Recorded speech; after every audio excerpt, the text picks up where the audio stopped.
So you've decided that you want to become an airline pilot and 2025 is the year to do it, but you're not really sure how to get there. Well, I had this realization for myself just over a year ago, and now I am currently a flight instructor working towards building my hours on my way to becoming an airline pilot. So in today's video, I'm going to break down the most typical path that you can expect to become an airline pilot, as well as the timeline and the cost and many more things like that. And if you're serious about becoming a pilot, go ahead and hit that like button below and YouTube will send more aviation content your way. So with that, let's get into the video. So I've included chapters in this video so you can skip to certain parts of the video if you have questions about a specific part of your journey towards becoming an airline pilot. But as far as the general outline we're going to do today, I'm going to talk about the basic requirements that you're going to need in order to become an airline pilot in general. And then we'll talk about the most common path ways you can do your flight training, the different types of schools you can choose from, as well as the timeline with that. And then we're going to talk about what happens during that period from finishing school all the way to actually starting your first job as an airline pilot. And then stick around to the end because that's when I'm going to talk about the general FAQs, such as, do I need a college degree to become a pilot? How much is it going to cost all in all? And how can I do it at a fast pace? So definitely stick around and let's get into the basic requirements. So before you ever even look into joining a flight school, saving up money, getting a loan, anything like that, there's a couple different things that you're going to want to be aware of. Now, in order to be a private pilot, you have to be at least 17 years old. In order to get your commercial pilot certificate, meaning you can make money as a pilot, not necessarily that you can fly at an airline, you need to be 18 years old.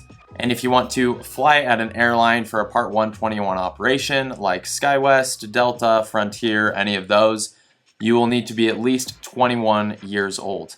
Now don't worry about that 21-year-old part unless you're super young and you're starting this all when you're 17 or 18. For most of you, this isn't going to really be an issue. Now, something else to consider is a college degree. Now, it is definitely not required anymore to go to an airline. You don't need to have that college degree anymore. They dropped that requirement just a few years ago, but it is still recommended. And if there's two pilots with the same flight experience, same background, same training, and one has a degree and one doesn't, they are most likely going to pick the guy with a degree.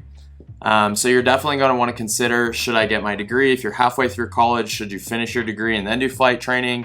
That's something to be aware of. Now, the last thing that you need to do before you start your flight training is go and get a medical certificate. Now, if you're not familiar with what a medical certificate is, it's basically a certificate certifying that you are in good enough health to act as a pilot, that you are healthy enough, that your brain is working, your heart is working, your body's functioning.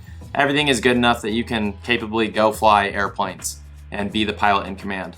Now, how you get one of these is you're going to find a Aviation Medical Examiner, AME, that's in your area, and you're going to book an appointment and go see if you qualify. And if you're wanting to become an airline pilot and fly for airlines such as Delta or anything like that down the road, so definitely make sure that you are of age and consider the college degree and make sure you get a first-class medical certificate before starting flight school. And by the way, guys, if you're new to the channel, my name is Luke. I created this channel to document my journey going from zero experience all the way to airline pilot. So if that is of any interest to you, I would really appreciate if you subscribe, like, comment, do anything to push the video out and help other student or future aspiring pilots. All right, now if you meet the basic requirements in order to become an airline pilot, now you need to pick a flight school to attend.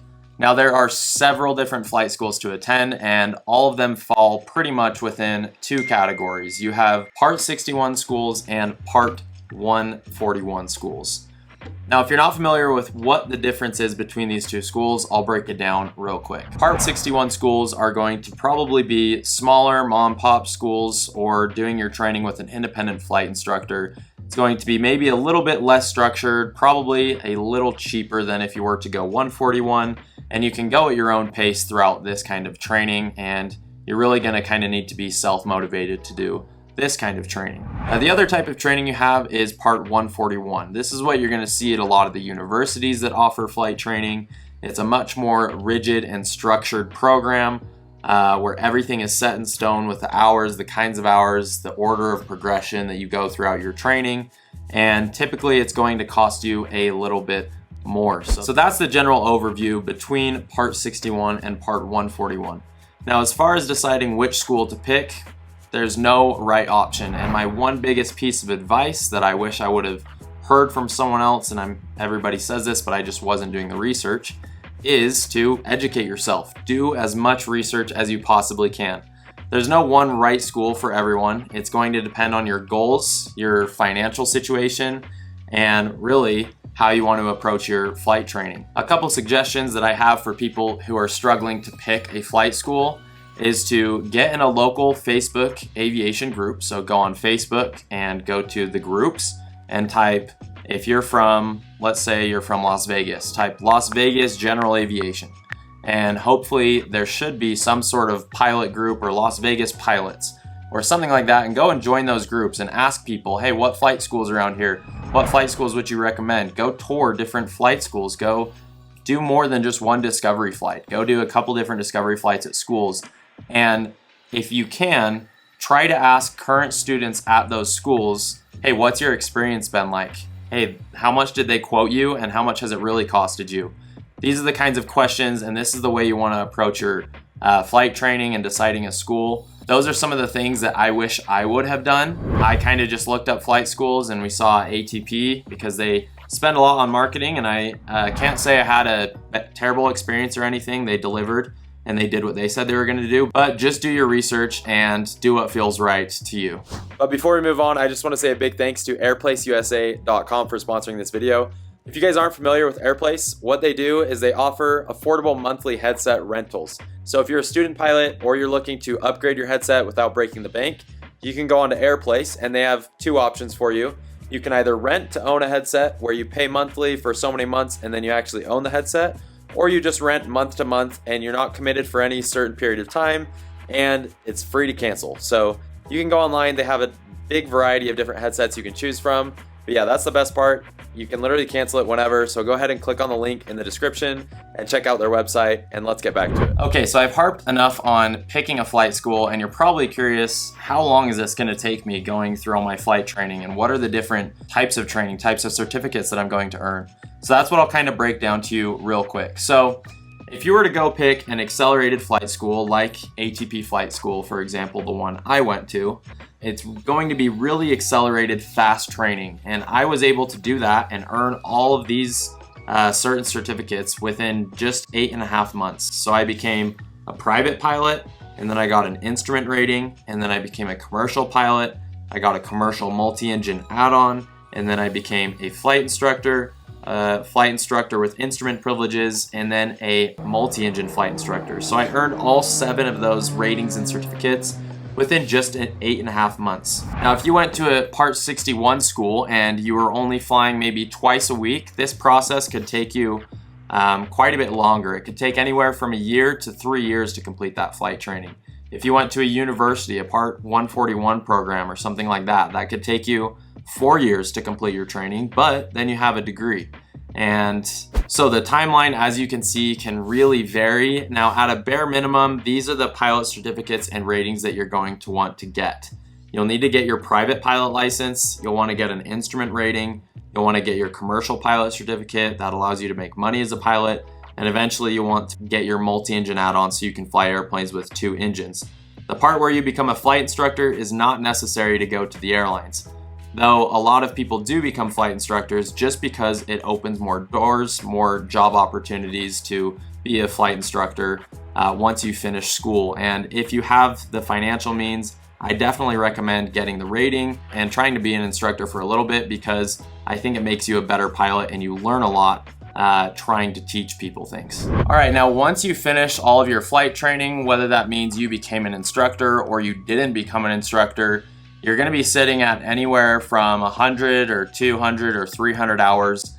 And in order to become an airline pilot, you're going to need to get 1,500 flight hours in most circumstances. If you attended a university and did some of your training, you may qualify for an RATP, a Restricted Airline Transport Pilot Certificate, where you only need 1,000 hours to go fly for an airline. But in most cases, we're just gonna assume that you need to get 1,500 flight hours total to go to an airline. So the question is, how do you get these hours? What can you do in order to get those hours? Well, you've got plenty of different options to build those hours. You can be a flight instructor, which is probably the most common route. So you can teach other students You're learning, you're teaching, and you're getting paid to fly because the student is paying for the plane and they're paying for your time. You can be a aerial survey pilot, so you can go do aerial survey and you can do pipeline flying. You can tow banners. If you've ever been at the beach and you see the little airplanes flying banners, you can do that. You can fly skydivers. You can do agricultural flying. Now there's tons of different options, and it's really just a matter of networking, being in the right place at the right time, knowing people, having the right experience, and a lot of it just comes down to timing. Now, throughout this time building phase, most of these jobs are not really going to be well-paying jobs. It's still kind of earning your stripes and working hard and just putting your head down until you can get to that 1,500 hours. Now, with how the current market is looking, and I'm filming this in February of 2025, and it could change in a few months from now, this could change in a year from now. As far as the current market, I would recommend becoming a flight instructor. If you just earned that commercial pilot certificate, meaning you can go make money, and you want to apply for jobs to, do aerial survey or be a tow banners or anything like that, you're not going to look very competitive compared to other applicants with more hours or ones who have experience as a flight instructor or things like that. Having the CFI certificate and even being a flight instructor with instrument privileges or a multi-engine flight instructor makes you look more competitive. So earning more ratings and earning more certificates and having more flight time are all things that you can do and want to do to be more competitive in order to get a time building job. Now, one common question I get from people is, once I finish my flight training, how long is it going to take me to hit that 1,500 hour mark? And this, again, is going to vary greatly depending on the kind of work you're doing. And if you change jobs, for example, if you're a flight instructor and you're teaching at a big school where there's lots of students, you're consistently flying, you could expect to fly anywhere from 60 to all the way up to 120 hours a month in the summer. So you could expect to take maybe about a year to a year and a half to get all the way to that 1,500 hour mark. Now, if you're towing banners, I have no idea how many hours you accrue a month. If you're doing agricultural flying, that's very based on the seasons. So certain seasons of the year, you're going to be flying a lot, and other seasons you won't be flying a lot. And it'll probably take longer. So it really just depends. If you're an independent flight instructor, you might be flying 15, 20 hours a month, or you might be flying all the way up to 100 hours a month if you have a couple students who are each flying a few times a week. It really just depends on the different routes you take. And I think that being a flight instructor is a great way to fly very frequently if you're with a school, and to build those hours at a very good rate and get you on your way quickly. All right, so you've hit your 1,500 hours and you're ready to get your ATP, or Airline Transport Pilot Certificate, and go to the airlines. Now, what's the current hiring looking like in 2025? Well, for those of you who are watching this and you're currently a student pilot or even an instructor like me, everything that I say right now could change in a few months. It could change in a year. It could change and probably will change in 2 years from now. So what it's looking like right now at the regional airlines is a lot of them are still hiring. They're not hiring like they used to be a few years ago when we were hearing about the pilot shortage and all the hiring and everything like that, but they're still hiring. Now, it seems that a lot of the people who are getting hired, or at least a good chunk of them, are now coming from the cadet programs. Now, if you're not familiar with what a cadet program is, I'll explain that right now. So a cadet program is pretty much a structured pathway to help someone go from student pilot, private pilot, flight instructor, whatever they might be at currently. It's a program that helps them go from there all the way to airline pilot with a certain airline. So I went to ATP Flight School, for example, and they have partnerships with certain airlines. One of those airlines is SkyWest, and SkyWest is partnered with a lot of flight schools. Since I'm an ATP student and hopefully a soon-to-be instructor, then I can join the SkyWest cadet program. In fact, I've actually already joined the cadet program. And what these cadet programs are is they offer mentorship, networking, they offer sometimes financial benefits, and a streamlined path to work for SkyWest one day. So it kind of works like this. I say, okay, I want to be a SkyWest cadet, and they say, all right, well, if you stay at that partner school and you be a flight instructor for that school, we'll help you. We'll pay you $10,000 or we'll pay you $20,000 just to help you cover the cost of bills while you're an instructor. And if you agree to take that money from us and we like you, then we'll hire you once you hit your 1,500 hours. Now, that was just a generalized explanation of these cadet programs, but that's what a lot of people are joining right now, at least from what it seems, in order to get to an airline. Now, a bunch of different airlines offer these cadet programs. Piedmont has one, Envoy, Endeavor, SkyWest. There's several different regional airlines that offer them. So those are definitely something that you want to look into, especially when it comes to picking a flight school. But anyway, once you get hired on by an airline, you are at it, you're flying Part 21, you're flying jets, and you're making anywhere from 70 to 110,000 year one, depending on that regional you are at, looking at total compensation. Now, once you've done that for a few years, you might be able to go upgrade then to a major or legacy airlines such as Alaska, Hawaiian, Delta, United, Southwest, American, those other big guys. Now, as far as how long you need to spend at a regional airline before you can upgrade to a major airline is totally going to depend on the industry and what the market is doing. So by the time any of us have flown at a regional for a while, this video is probably going to be outdated. So I'm kind of expecting to spend anywhere from 3 to 5 years at a regional airline. If I get to a major before that, then that's great. But that's kind of where my expectations are for now. All right, so by now you're probably wondering, well, how much is this going to cost me? And it really depends on the route you take. I know you're probably getting annoyed at me saying, well, it depends, but it really does. If you go to one of those major flight schools, the big fast track ones that you're going to see on the internet when you look up how to become a pilot, like ATP, it's going to cost you probably about $100,000 to $120,000 for all your certificates and ratings. You'll end up being a flight instructor with instrument privileges. You'll have your commercial multi-engine add-on, and I'm not sure if you'll still get the multi-engine instructor rating. But that's how much it can cost. Now, if you go to a Part 61 school, I know that you can do probably all these ratings for about maybe $60,000. Now, it really depends on the type of aircraft you're flying, how nice they are, how much your instructor charges, how much the school charges, if you have access to a simulator, all that kind of stuff. So it's probably going to be anywhere, I would say, from $70,000 to $120,000. So quite a bit. And you're probably wondering, okay, well, how can I pay for that? Now, there's a couple different options. Some of those bigger flight schools have loans and different options for loans, but there's also different scholarships that are out there and that are available. And I would definitely recommend applying for as many scholarships as you can. You can look through AOPA, you can look through EAA, you can look through Women in Aviation. There's several different places that want to sponsor and help pilots. So I would be eagerly looking for different scholarships and applying to as many as possible.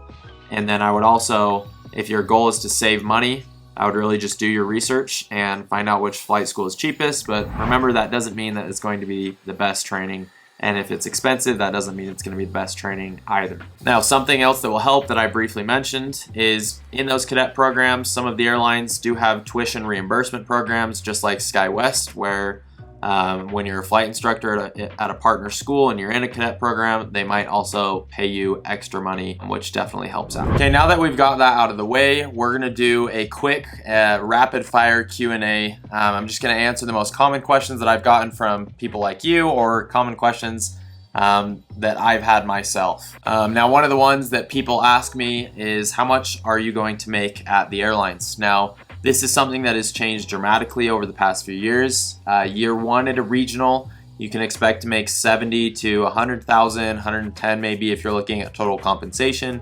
And then as a captain at a regional airline, you can be making anywhere from 140 to 220,000.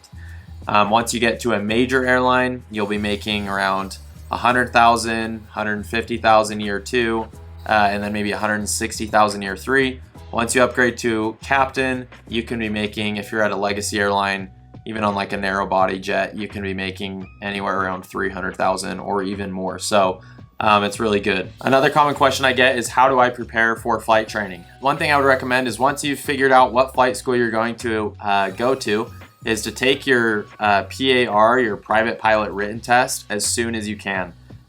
This is just basically a multiple choice test that you're going to need to take before you can get your private pilot certificate. You can take that test as long as it's within the previous 24 months preceding the date of your actual check ride.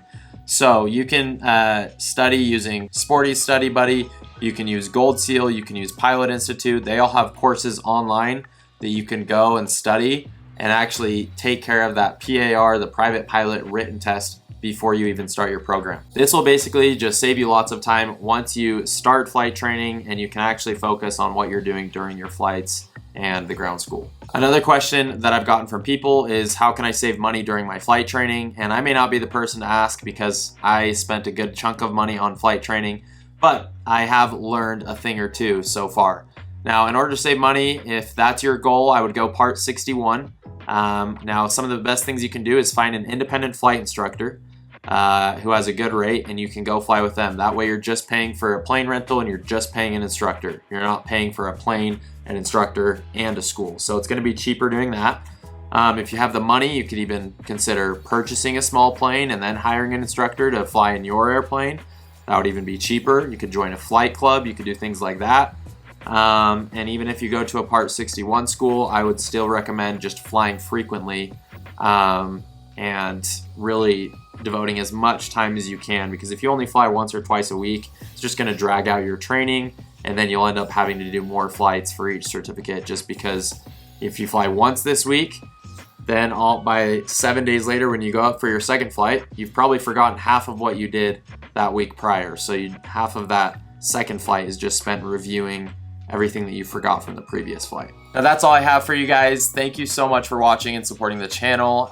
If you got any value out of this video, I definitely appreciate if you subscribe or leave a comment telling me what you want in future videos. And safe flying, we'll see you next time.